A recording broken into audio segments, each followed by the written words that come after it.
ካብ ልቡ ከም ዘፍቀረኪ ትፈልጥሉ ምልክታት ሰላም ክብራ ተኸታተልቲ ናብ ላይፍ ቻነል እንኳዕ ብድሓን መጻኹም ሰባት ኣብ ኣኺ ዘለዎም ስምዒት እንታይ ምዃኑ ንምርዳእ ትጽገሙ ዶ? እዚ ቃንዛ ኩሉ ዝፈልጦ እዩ። ሓደ ሰብ ይፈትወካ ኣይፈትወካን ንምፍላይ ሓደ ዕድለኛታት መዓልታት ሰሙናት ክወስደሎም ይኽእል። ንገሊኡ ከዓ ንዓመታት እውን ክወስደሉ ይኽእል። ኣብ ከምዚ ዓይነት ሓሳብ ንዓመታት ምጽናሕ ንኹነታት ጥዕናኻ እውን ዝምከር ኣይኮነን። ኣብዛ ቪድዮ ከመይ ካብ ዘርእይዎ ምልክታት ዝገብርዎ ምንቅስቓሳት ኣባና ዘለዎም ስምዒት እንታይ ምዃኑ ክትርዳእ ንኽእል። ሓደ ወዲ የፍቅረክ ድዩ ኣየፍቅረክን ከመይ ምፍላይ ከም እትኽእል ኽርኢና። እዛ ቪድዮ ክሳብ መጨረሻ ብምርኣይ ነዞም ነጥብታት ብምርዳእ ሓደ ሰብ የፍቅረክ ድዩ ኣየፍቅረክን ብቐሊሉ ብምርኣይ ትፈልጥዮ። ሓደሽቲ ዝኾንኩም ሳብስክራይብ ላይክ ምግባር ኣይትርስዑ። ብዓይኒ ፍቕሪ ዝርአየክ ወዲ ምልክታት ናባኺ ምሒር ይጽጋዕ። ብፍላይ ቅድሚ ሕዚ ተቐራሪብኩም ዘይትፈልጡ ከም መሓዝትክ ዘይኮነ ቅድሚ ሕዚ መሓዛኺ ዘይነበረ ብኸምዚ መልክዕ ዝቀራረበኪ ኣሎ ዶ? ኩሉ ግዜ ግልጽ ብዝበልኪ ኣብ ጥቓ ክትርእዮ ንስኺ ብዛዕባኡ ብዙሕ ዘይክተሓስብሉ ትኽእሊ። ኩሉ ግዜ ሰባት ናብ ዝፈትዎም ሰባት ክቀራረቡ ናብ ዝፈትዎ ሰብ ክጽግዑ ይደልዩ። እንተዘኣየለ ሓደ ወዲ እንድሕር ዘይፈትወኪ እንድሕር ብኣኸ ዘይግደስ ኮይኑ ብተደጋጋሚ ከምዚ ኣይከዘውተርን። ብተደጋጋሚ ድማ ናባኺ ክቐርብ ምሳኺ ክኸውን ምሳኺ ግዜ ክሓልፍ ኣይደልን እዩ።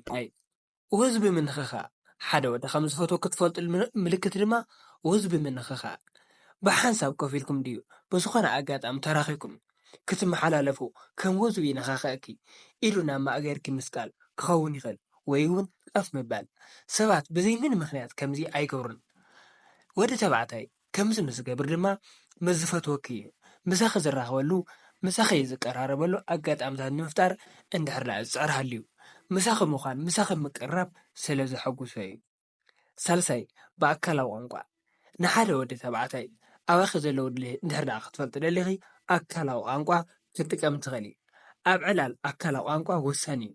ሓደ ሰባት ኣካሎም ከንቀሳቐሱ ምልክታት ከርእዩ ከለው ኣይቆጻጸርዎን እዮም። ሳብኮንሽስ ድማ ይፍጽምዎ። ርእሶም ናባኺ ገጽ ምዛር ክኸውን ይኽእል። ሰሓቕ ምሳኺ ከዋግዖ ከሎ ጸጉሪ ርእሱ ምንኽኻእ ናባኺ ምጉዝጓዝ ሓደ ወዲ ክፈትወኪ ከሎ ዘዘውትሮም ኣካላዊ ቋንቋታት እዮም። ብዝበለጸ ድማ ሓደ ወዲ እግሩ ናበይ ገጽ ገይሩ ወሰን ነገር እዩ። እንድሕር ናባኺ ገጽ ኮይኑ ምናልባት ናትኪ ኣቓልቦ ዝደሊ ናባኺ ስለ ዝደሊ ክኸውን ይኽእል። ሓደ ሰብ ናብ ዝኾነ ቦታ ክኸይድ እንተኾይኑ ቀዲሉ እዩ። ስለዚ ኣንፈት ናይ እግርኻ ናበይ ኣሎ እውን ናበይ ክትከይድ ከም እትደሊ ዝሕብር እዩ። እንድሕር ዳ ሓደ ወዲ እግሩ ናባኺ ገጽ ኣንፊትዎ ሃልዩ ደሞ ናባኺ ብዝበለጸ ክቐርብ ስለ ዝደሊ እዩ። ከም ዝፈትወኪ እውን ዓብዪ ምልክት እዩ። ናባኺ ከም ዝደሊ ዓብዪ ምልክት እዩ። ብተመሳሳሊ ኣካላቱ ወይ ክብሩ ክኸውን ይኽእል ቀሊዑ እንድሕር ዘርእየክ እዚ እውን ካብቲ ኣካላዊ ቋንቋ እዩ ማለት እዩ። ራብዓይ ንስኺ ንተርእዮ ኣካላዊ ቋንቋ ዝቐይሐኪ ከምኡ ዝገብር እንተኾይኑ ሰባት ምዝኾነ ሰብ ክተኣሳሰሩ ከለው ወይ ክፈትዉ ከለው ብደመ ነፍሲ እቲ ናቱ ምንቅስቓስ ደስ ስለ ዝብሎም ስለ ዝፈትዎ ከምኡ ይገብሩ። ብሓንሳብ ኮፍ ኢሎም ክዕልሉ ከለው ክኸውን ይኽእል።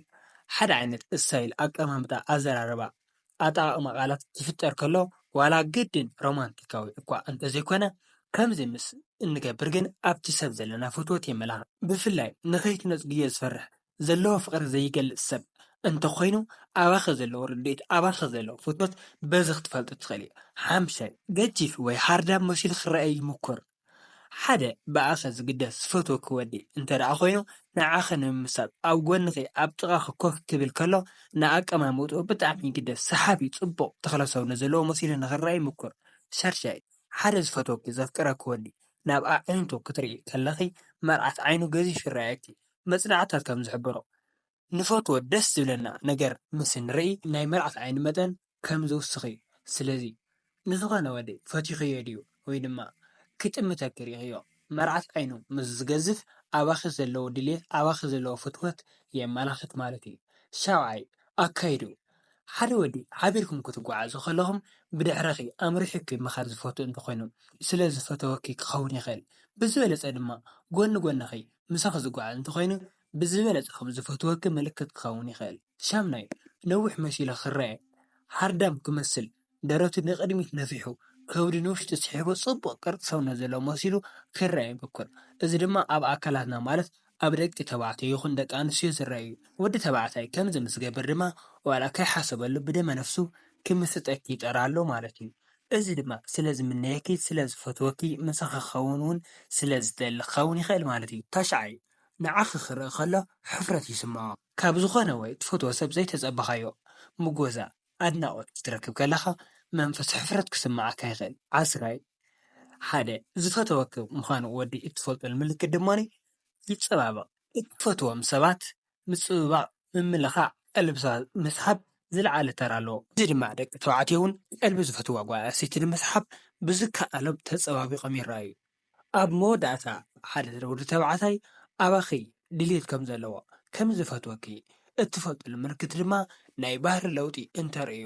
ኣብዚ ክትርድዮ ዘለኪ ምስ ካልኦት ሰባት ክትርእዮ ከለኺ ያን ያህል ውዕዉዕ መንፈስ ፀወታ ዘይፀወት ምሳኺ ክኸውን ከሎ ግን ብውዕዉዕ መንፈስ ዝፃወት ንዕላልኪ ዝህንጥ መንፈሱ ዝጥንክር እንድሕር ደኣ ኮይኑ እዚ ምሳኺ ኣብ ጥቓኺ ክኸውን ደስ ከም ዝብሎ ፍሉይ ስምዒት ከም ዝፈጥረሉ ምርዳእ ይከኣል።